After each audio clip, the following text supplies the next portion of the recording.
Bonjour ou bonsoir à toutes et à tous. Bienvenue dans ce nouveau numéro de Jean-Laurent Raconte. Et Jean-Laurent, c'est moi.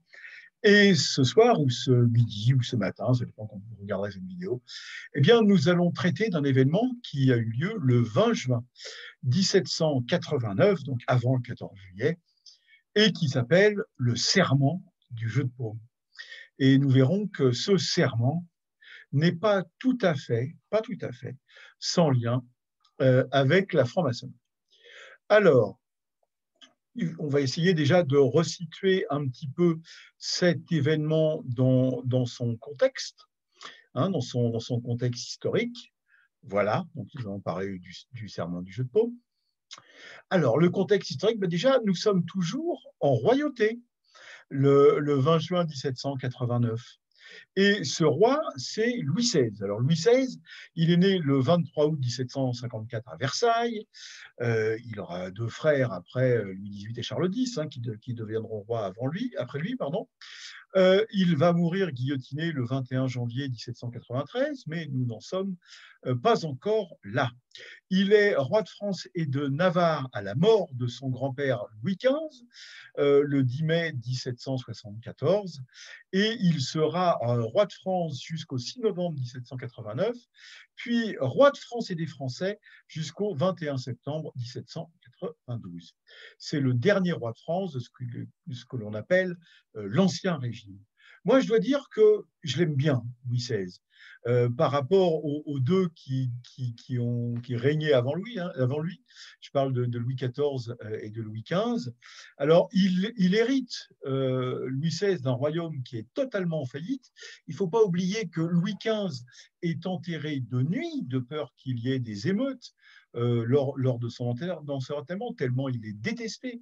Lui qu'on appelait le bien-aimé au début de son règne, meurt détesté en 1774.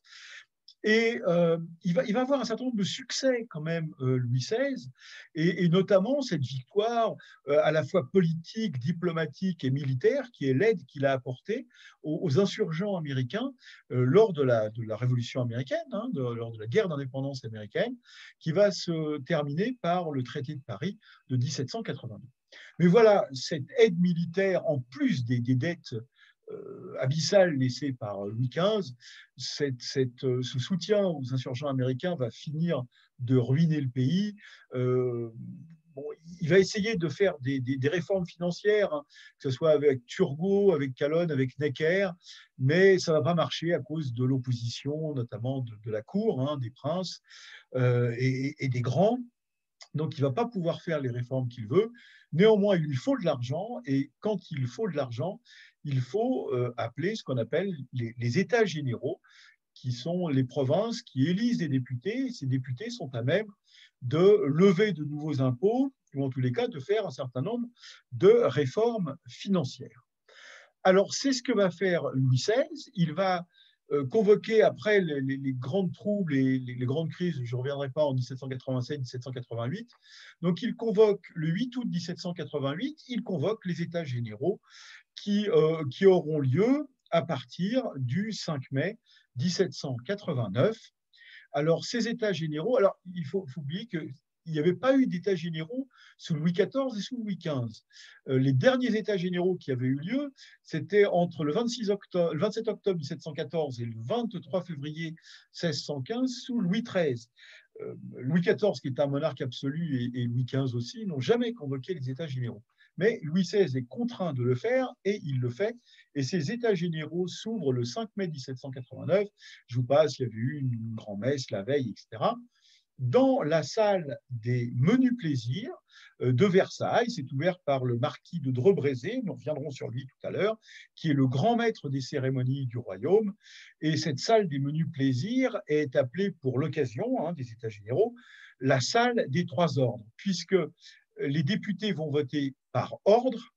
Il y aura d'abord la noblesse, qui fait 270 députés, le clergé, 291 députés, donc les deux en tout, ça fait 561, et enfin le tiers-État, qui fait, lui, 578 députés, chaque ordre disposant d'une voix. Et donc, vous voyez bien qu'à chaque fois, la noblesse se mettant d'accord avec le clergé, ça fait 2 contre 1. Et bien que le tiers-État représente, en termes de numérique, 96% des Français, ils sont à tout coup, le tiers-État est à tout coup mis en minorité par la noblesse et le clergé. C'est pourquoi, à l'initiative de l'abbé Sieyès, qui est par ailleurs un frère, qui est franc-maçon, l'abbé Sieyès, eh bien, le 10 juin, Sieyès invite les députés des 2 autres ordres à rejoindre le tiers-État pour devenir ce qu'on appellera le 17 juin 1789 l'Assemblée nationale, cette Assemblée nationale ayant pour mission de donner une constitution à la France. Nous verrons en conclusion que ce que voulaient la plupart des députés, des membres de la noblesse, du clergé et du tiers-État, à part les plus ultras, ils voulaient grosso modo qu'on arrive peu ou prou à une monarchie parlementaire à l'anglaise avec une chambre des députés forte. Voilà.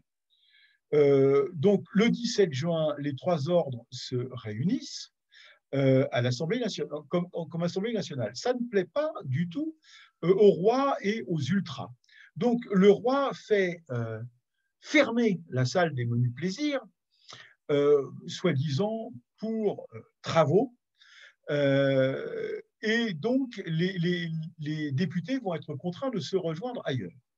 Mais avant de parler d'où ils vont se rejoindre, dans la salle du jeu de paume, je vais vous parler de 2 personnages qui vont jouer un rôle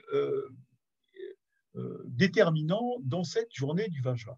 Le premier, c'est un noble, c'est le comte.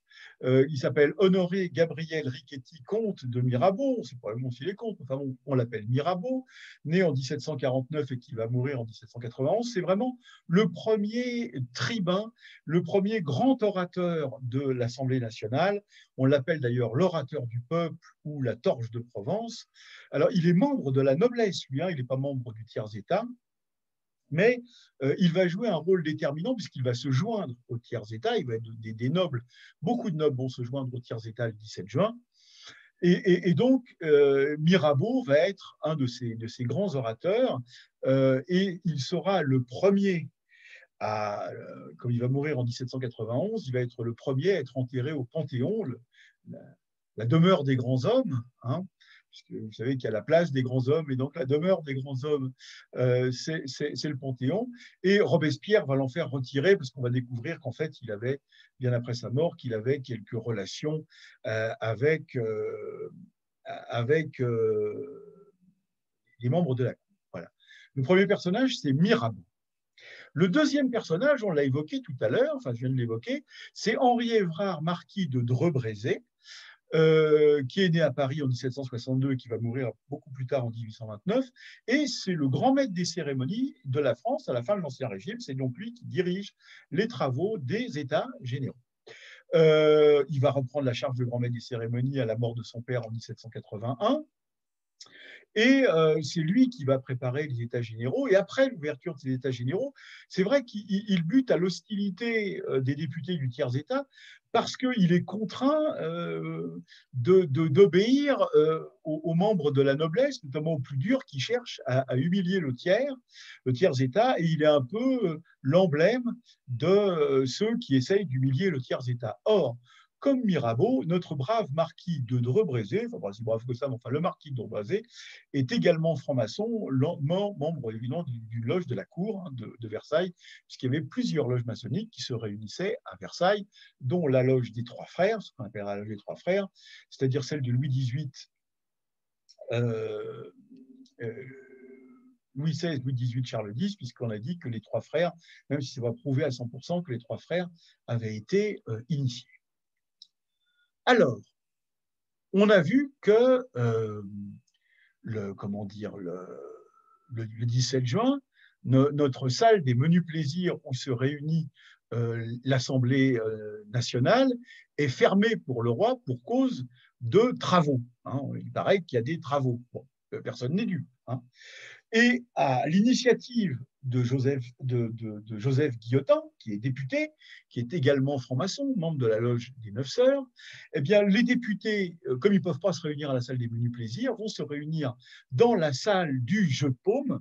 Grosso modo, on dirait maintenant c'est une salle où on fait un sport. Le jeu de paume, c'est entre la pelote basque et le tennis. Voilà, c'est comme si l'Assemblée nationale était fermée, qu'ils allaient se réunir sur les terrains de tennis couverts, hein, qui jouxtent l'Assemblée nationale, s'il y avait ça. Voilà. Ben, comme ils ne peuvent pas rentrer dans la salle des menus plaisirs, ils vont dans la salle du jeu de paume qui est juste à côté. Les débats se poursuivent sous la direction du frère Jean-Sylvain Bailly. Hein, nous reviendrons sur Bailly tout à l'heure. Les nobles libéraux donc, sont là, hein, comme Lafayette, on a vu Mirabeau, il y en a beaucoup d'autres, ainsi que de nombreux ecclésiastiques. On a vu l'abbé Sieyès, hein, Emmanuel-Joseph Sieyès. Il y a aussi le frère Charles-Maurice Talleyrand-Périgord, évêque d'Autun, n'est-ce pas, qui joueront tous deux un rôle tout à fait essentiel dans les événements à venir. Alors, le roi, évidemment, somme les députés de sortir de la salle du jeu de paume. Hein.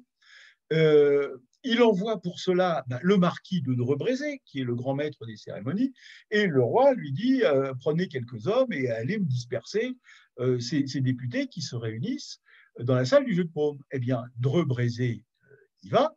Il se présente donc le 20 juin devant la salle du jeu de paume pour intimer aux députés l'ordre de déguerpir. Et c'est à ce moment-là que donc le frère Honoré Gabriel Riquetti, marquis de Mirabeau, le grand Mirabeau, lui adresse cette réplique cinglante, devenue célèbre, même si elle est un peu, on n'est pas sûr qu'elle soit un peu apocryphe. Drebrézé lui demande de partir et Mirabeau dit « Allez dire à ceux qui vous envoient que nous sommes ici par la volonté du peuple et que nous ne quitterons nos places que par la force des baïonnettes. » Voilà la phrase qui est attribuée à Mirabeau, qui est une des premières grandes phrases de la Révolution française. Alors, il semblerait que ce ne soit pas exactement ce que Mirabeau ait dit au marquis de Drebrézé. Il semblerait qu'il lui ait dit plutôt, on va essayer de voir le texte original, il semblerait, hein, selon le Moniteur, c'est-à-dire le journal officiel, que Mirabeau aurait répondu, alors c'est vrai que la formule est un peu plus lapidaire, dit que nous sommes ici par la volonté du peuple, que nous ne ressortirons par la force des baïonnettes, c'est quand même plus fort, plus lapidaire que, je vous lis, oui, monsieur, nous avons entendu les intentions qu'on a suggérées au roi, et vous qui ne sauriez être son organe auprès des États généraux, vous qui n'avez ici ni place, ni voix, ni droit de parler, Drebrézé n'est pas député, hein, vous n'êtes pas fait pour nous rappeler son discours. Cependant, pour éviter tout équivoque et tout délai, je vous déclare que si l'on vous a chargé de nous faire sortir d'ici, vous devez demander des ordres pour employer la force, car nous ne quitterons nos places que par la puissance des baïonnettes. Voilà ce que le Moniteur dit des propos de Mirabeau. Selon, quand vous lisez le livre d'Emmanuel de Varesquiel, Drebrézé, excédé par cette résistance, aurait répondu à Mirabeau, merde, vous voyez, le mot de Cambronne n'est pas le mot de Cambronne, mais le mot de Drebrézé, le 20 juin 1789. Devant la détermination des députés, Drebrézé quitte la salle et va en référer au roi. Et Louis XVI, avec le caractère un peu débonnaire qu'on lui connaît, et puis Louis XVI, c'est pas Louis XIV, c'est pas Napoléon, c'est pas il veut pas faire tirer sur son peuple, il veut pas faire tirer sur les députés, il veut pas faire tirer, il veut pas que le sang coule. Louis XVI, sa tête tombera d'ailleurs peut-être vraisemblablement à cause de ça, mais c'est vraiment un bon roi, Louis XVI. Il veut pas de problème, il veut pas que le sang coule. Et donc il lui dit bon s'ils ne veulent pas s'en aller, eh bien qu'il reste. Voilà. Alors, il y a un autre personnage, je vais vous en parler un tout petit peu avant, parce qu'on va voir son rôle. Alors, ce personnage dont je souhaite vous parler, vous l'avez vu, c'est Jean-Sylvain Bailly. Alors, il est né le 15 septembre 1736 à Paris, et puis il va mourir malheureusement guillotiné le 12 novembre 1793, toujours à Paris. Jean-Sylvain Bailly est franc-maçon également. Il est membre, lui aussi, de la loge des Neuf Sœurs, qui est une loge prestigieuse hein, du Grand Orient de France à Paris. C'est là où il y a Guillotin, mais pas seulement. Il y a Lalande, elle avait été inspirée par Helvétius. C'est cette loge qui a initié Voltaire quelques semaines avant sa mort en 1773. Cette loge dont Benjamin Franklin a été vénérable maître après Lalande. C'est une loge extrêmement prestigieuse du Grand Orient de France. Bon, il n'y a pas vraiment de loge comme ça maintenant, mais on peut dire que, je sais pas, au Grand Orient, une loge comme Montmorency-Luxembourg, par exemple, ou à la Grande Loge de France, une loge un peu comme René Cassin, je dirais une loge un peu, voilà, un peu, enfin, un peu différente des autres loges, si tant est qu'on puisse faire un rapprochement avec ce qui se passe aujourd'hui. Hein, rien n'est tout à fait pareil. Euh, il est rédacteur en chef, Jean-Sylvain Bailly, des cahiers de doléances du tiers-État de Paris, qui demande d'ailleurs la démolition de la Bastille, hein, l'emblème de la tyrannie, parce que dans les cahiers de doléances, notamment, il y a beaucoup de choses dans la démolition de la Bastille. Il est élu le 12 mai 1789 premier député du tiers-État à Paris aux États généraux, et le 3 juin suivant, il est élu président du tiers-État, et le 17 juin, bon, je vous dis que c'était là où les députés votaient que la réunion des trois ordres et qui c'était l'Assemblée nationale, eh bien, le premier président de l'Assemblée nationale, eh bien, c'est Jean-Sylvain Bailly. Bailly, d'ailleurs, il sera le premier, on le verra sur le tableau, à prêter le serment du jeu de paume. Il est élu maire de Paris le 15 juillet, juste après la prise de la Bastille. Et d'ailleurs, c'est à ce titre qu'il remet la cocarde tricolore au roi. Vous savez que le roi vient saluer son peuple le 17 juillet 1789 au balcon de la mairie de Paris. Et celui qui lui met la cocarde tricolore et qui est à côté de lui en tant que maire de Paris, c'est toujours Jean-Sylvain Bailly, qui va finir tragiquement. Et tragiquement, pourquoi? Eh bien, tout simplement parce qu'il est appelé à témoigner au procès de Marie-Antoinette en octobre 1793. Eh bien, Bailly, il témoigne en faveur de Marie-Antoinette, ce qui va entraîner sa perte. Hein, il est guillotiné le 12 novembre 1793, et il y a cette fameuse phrase, parce que comme il est gelé, hein, on est en novembre, il y a un froid terrible, une pluie glaciale, et un spectateur lui crie « Tu trembles, Bailly ?» Et Bailly répond « Oui, mais c'est seulement de froid. » Bailly ne tremble pas devant la guillotine, et il était, je vous l'ai dit, comme Guillotin, membre de la loge des Noceurs. Voilà comment on va finir Bailly. Mais là, revenons au 20 juin 1789. Alors, vous voyez bien,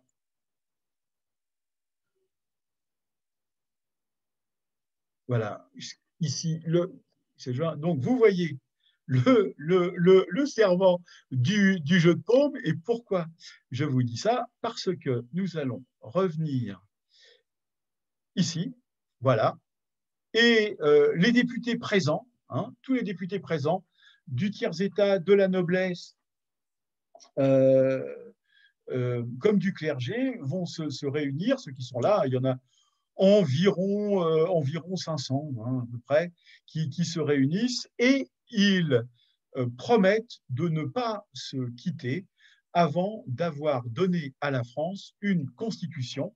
C'est le but de ce fameux serment du jeu de paume, parce que c'est un serment de donner une constitution à la France, prêté dans la salle, qui a été juré dans la salle du jeu de paume. Alors, ce texte a quand même été inspiré clairement de la déclaration d'indépendance américaine. Alors, vous le voyez à l'écran, le texte du serment, je ne vais pas tout vous le lire.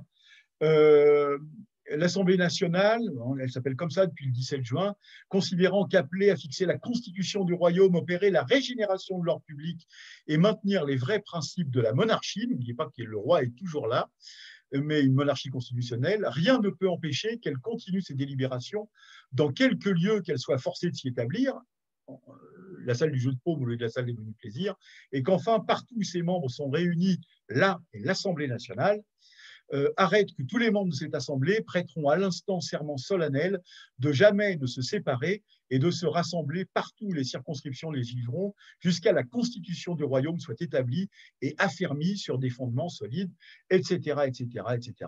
Et puis on voit que tous les députés vont signer. Alors tous, j'allais dire tous, vraiment tous, eh ben non, tous sauf un. Et celui qui va refuser de signer le serment du jeu de paume, eh ben, c'est également un franc-maçon. C'est rigolo. Dreux Brézé est franc-maçon. Mirabeau est franc-maçon, Bailly est franc-maçon. Et le seul qui va refuser de signer le serment du jeu de paume, c'est Martin Dauch, qui est député de Castelnaudary et qui explique, lui, quand on lui demande pourquoi, que quand Bailly lui dit « Mais pourquoi tu ne signes pas ?» Il dit il ne croit pas pouvoir jurer d'exécuter des délibérations qui ne sont pas sanctionnées par le roi, dit-il. Et l'Assemblée, d'ailleurs, l'Assemblée qui est là, elle conclut qu'on laissera sur le registre la signature pour prouver la liberté des opinions. C'est-à-dire, bah oui, il y en a un qui ne veut pas signer. Eh bien, on marque quand même que Martin Dauch n'a pas signé. Alors, le petit portrait de Martin Dauch que vous voyez ici, eh bien, notre Martin Dauch, eh bien, il est né le 26 mai 1741 à Castelnaudary, et il est mort d'ailleurs en 1801. C'est un homme politique, mais qui ne va pas faire une grande carrière politique. Il est propriétaire et légiste, et il choisit en 1789, à 48 ans, il est choisi comme représentant des États généraux pour le tiers-État de la sénéchaussée de Lauragais, qui est près de Castelnaudary. Et son mandat est le suivant: aviser et consentir à tout ce qui concerne les besoins de l'État, réformes et abus, établissement d'un ordre fixe et durable dans toutes les parties de l'administration, prospérité générale du royaume et bien de tous et de chacun des sujets du roi. Et il dit, la ville de Castelnaudary, lorsqu'encore il s'explique sur le pourquoi il n'a pas voté le serment, la ville de Castelnaudary ne m'a pas envoyé pour insulter et déchirer la monarchie. Je proteste contre le serment adopté. Voilà ce qu'il dit une fois que le serment est adopté. Et d'ailleurs, Martin Dauch, il restera fidèle à son roi. Le 14 septembre 1791, quand Louis XVI revient à l'Assemblée nationale après la fuite de Varennes, tous les députés décident de rester assis en signe de protestation, assis et la tête couverte de leur chapeau, attribut de la liberté, donc ils restent avec leur chapeau sur la tête. Seul Martin Dauch, il n'y en a qu'un député qui se lève, eh bien c'est Martin Dauch qui se lève seul et courageusement ôte son chapeau pour rendre hommage à son roi. Lui, Martin Dauch, avait certainement appris dans sa loge maçonnique à garder le secret, à être obéissant et à rester fidèle. Eh bien, il est resté fidèle à son roi. Alors, il est persécuté, il est emprisonné, il a failli être exécuté sur la terreur, comme beaucoup de francs-maçons. Et l'ex-député des États généraux ne s'occupera plus jamais de politique, mais juste de son domaine familial, et il meurt célibataire le 5 juillet 1801 à l'âge de 60. Revenons donc un tout petit peu sur ce tableau que vous allez voir ou revoir. Je vais vous le partager ici et ensuite on va le regarder derrière. Voilà, c'est un tableau peint par David, qui se trouve maintenant au musée du Châtelet, je crois. Il est immense, il fait 10 mètres sur 6, c'est un tableau immense. Vous en avez une copie au musée de la franc-maçonnerie du Grand Orient de France. Et vous voyez, il est très symbolique ce tableau, parce que vous voyez bien qu'il y a ici, vous voyez bien comme un triangle qui est là, qui part. Il y a Bailly au milieu qui est là et qui jure. Bailly est le premier à prêter serment. Il lit le serment et tous les députés qui sont là, eh bien, jurent de prêter serment pour avoir une constitution. Le peuple est en haut et regarde, surveille les travaux de l'Assemblée. On voit bien qu'il y a le souffle, il y a le souffle de la liberté, la lumière d'ailleurs, la lumière de la liberté, mais peut-être aussi la lumière de l'esprit. On est encore qu'en 1789.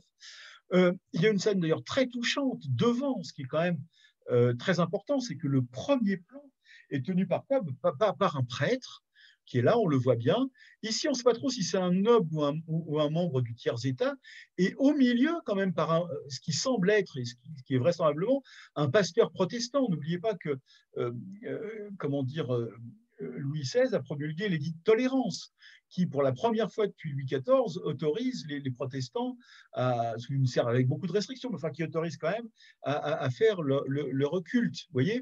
Donc voilà, c'est très symbolique, cette lumière à la fois de la raison, de l'esprit, le peuple, tous les députés, vous voyez, qui sont dans l'enthousiasme et la ferveur. Le pays est rassemblé avec les protestants, les catholiques, les nobles. On ne sait pas si c'est un noble ou tiers état, mais enfin voilà, on voit bien qu'ils se serrent la main, ils sont rassemblés autour de ce serment, autour de l'Assemblée, autour de la Constitution qui va être faite. Et puis vous le voyez ici à droite, eh bien, ici à droite, c'est notre Martin Dauch. C'est celui qui ne signe pas. Ben, il est là, il est rabougri dans le coin. Lui, il ne vote pas, alors que tous les autres, que tous les autres votent. Voilà, je vous le remets un petit peu plus grand, hein, sans le sticker, mais vous voyez bien, donc vous voyez Bailly qui prête le serment, le prêtre qui est là, le pasteur, le membre du tiers-état ou le noble, peu importe, et qui est là, ils sont unis, main dans la main. Je ne dis pas qu'ils font une poignée maçonnique, mais c'est quand même pas loin. Voilà, regardez en dessous le pasteur et la personne. Voilà, il y a beaucoup de ferveur, il y a de la joie, il y a le peuple qui est là, il y a la lumière, il y a le vent de la liberté. Et je vous dis, en bas à droite, vous voyez notre Martin Dauch qui, qui est là en bas. Mais c'est clairement que, je pense, hein, ce que voulaient ces députés, et plus généralement d'ailleurs les frères, hein, de l'époque, ben, c'est tout simplement une monarchie parlementaire à l'anglaise, à l'image de ce que proposait dans ses livres, par exemple, le frère Charles-Louis de Secondat, baron de la Brède et de Montesquieu, qu'on appelait Montesquieu, et qui avait été initié par Jean-Théophile des Aguiliers dès 1730 dans la loge londonienne Horn, le corps. Bah, qu'est-ce qu'il veut, Montesquieu? Bah, c'est la séparation du pouvoir, hein, c'est l'esprit des lois, et c'est donc la séparation des pouvoirs. La Révolution commence bien ce 20 juin 1789 avec le serment du jeu de paume. On verra que par la suite, ça va se compliquer. Les premiers Américains, on disait ceux qui avaient aidé les insurgents, qui étaient des frères, je pense à Rochambeau, je pense à Larourie, par exemple, qui sont aussi là pour le serment du jeu de paume, seront aussi les premiers immigrés, après le 14 juillet et la prise de la Bastille. Et c'est vrai, on peut se dire peut-être que c'est dommage que les républiques aient pris comme événement marquant, comme symbole, la prise de la Bastille, qui est un événement sanglant, même s'il n'y a pas eu autant de morts qu'on a dit, mais enfin bon, c'est la prise de la Bastille, même s'il n'y a pas eu tant de prisonniers, le type avec la pique, la tête au bout de la pique, il y a quand même plusieurs dizaines de morts. Enfin, voilà, c'est un événement sanglant qui peut-être préfigure une révolution plus sanglante avec la terreur après, et bien d'autres événements. D'ailleurs, il n'y a pas que la terreur. Et donc, c'est peut-être dommage qu'on ait choisi le 14 juillet et pas le 20 juin 1789 comme symbole de cette démocratie, parce que c'est l'Assemblée nationale, c'est donc les représentants du peuple, les députés. Et c'est vrai qu'il n'y a pas de mort le 20 juin 1789 pour le serment du jeu de paume, mais il y a de l'allégresse, il y a de la fraternité, il y a de l'union, il y a du rassembler ce qui était part, avec la noblesse, le tiers-état, le clergé. Et voilà, moi, je suis un peu. Voilà, j'aime bien penser que notre démocratie commence le 20 juin 1789 par le serment du jeu de paume plutôt que par un événement sanglant qui annonce bien d'autres événements sanglants euh, de la Révolution et de ce qui va se passer en France. En France, je trouve qu'on aime beaucoup trop les événements sanglants et qu'on ne célèbre pas assez les événements où il s'est vraiment passé quelque chose, où la démocratie, où voilà, tout ça a vécu, vraiment vécu, et qu'on préfère des événements plus sanglants. Hein. C'est à croire que la France préfère le sang et la violence au débat et à la démocratie apaisée, basée sur le socle d'un Parlement souverain et de députés libres. Mais peut-être, mes chers amis, est-ce notre histoire? Alors, je vous souhaite à toutes et à tous eh bien, une très belle soirée. Je vais vous partager le petit écran de fin. Voilà. Une très belle soirée à toutes et à tous. Et puis, à bientôt pour un nouveau numéro de Jean-Laurent Raconte. Je le dis à chaque fois et je le répète encore une fois, je ne parle qu'en mon nom personnel, pas au nom d'une loge, d'une obédience, d'un mouvement quelconque. Voilà, c'est une parole libre que la mienne. Et puis, si vous aimez cette vidéo, bien n'oubliez pas de liker ma page YouTube, c'est juste en dessous. Merci beaucoup à toutes et à tous. Bonne matinée si vous visionnez le matin, bon midi, bon après-midi, bonne soirée, bonne nuit.